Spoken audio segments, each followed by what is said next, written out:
સુરતમાં છેલ્લા ઘણા સમયથી અસામરિક તત્વોનો આતંક સામે આવી રહ્યો છે। સીસીટીવીમાં અસામરિક તત્વની કરતૂત પણ કેદ થતી હોય છે, ત્યારે ફરી અસામરિક તત્વોએ આતંક મચાવી 2 યુવાનો પર જીવલેણ હુમલો કર્યો હતો। વાત એમ છે કે ડિંડોલીના કેનાલ રોડ પર ઇન્ડિયન પેટ્રોલ પંપ પાસે લગ્ન પ્રસંગ વેળાએ ઝઘડો થતાં 2 યુવાનો જીવલેણ હુમલો કરાયો હતો। જેકી મિશ્રા અને શેર બહાદુર રાયસિંહ નામના ઇસમો પર જીવલેણ હુમલો કરાતા તેઓને તાત્કાલિક સારવાર માટે હોસ્પિટલે ખસેડવામાં આવ્યા હતા।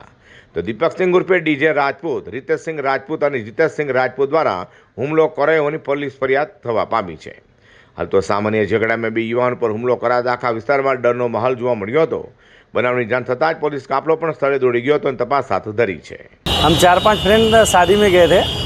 मधुसर के बाजू में समत पार्टी प्लॉट है, वहाँ पे गए थे।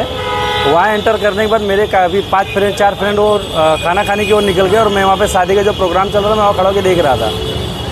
उसके बाद वहाँ से जीतेश सिंह राजपूत मेरे पास आके खड़े हुए। उसके बाद मेरे पीछे आके दीपक सिंह उर्फ डीजे ये खड़े हुए। उन्होंने मेरे को धक्का मारा और धक्का मारने के बाद फिर इसके बाद मेरे बाजू में जेकी मिश्रा आया। फिर ये लोगों ने उठ के उसको मारना चालू किया और उसको मारना चालू किया। इतने में बाहर से 10, 15, 20 पब्लिक और आ गई। उन्होंने सबने मारना चाहा। किसी ने रोड से मारा है, किसी ने सलिए से मारा है, किसी ने सरमाई वो दिए जलाने वाला आता है उससे मारा है। और क्या बोल, उसके बाद फिर मेरा शेर बहादुर मेरा फ्रेंड, फिर उसके ऊपर ये लोगों ने मारा है। टोटल मिला के 25 से 30 लोगों ने मारा है इसको। और मारते मारते सोचो ये मोबाइल की हालत हुई है तो उसकी क्या हालत हुई है। और शेर बहादुर एकदम सीरियस है।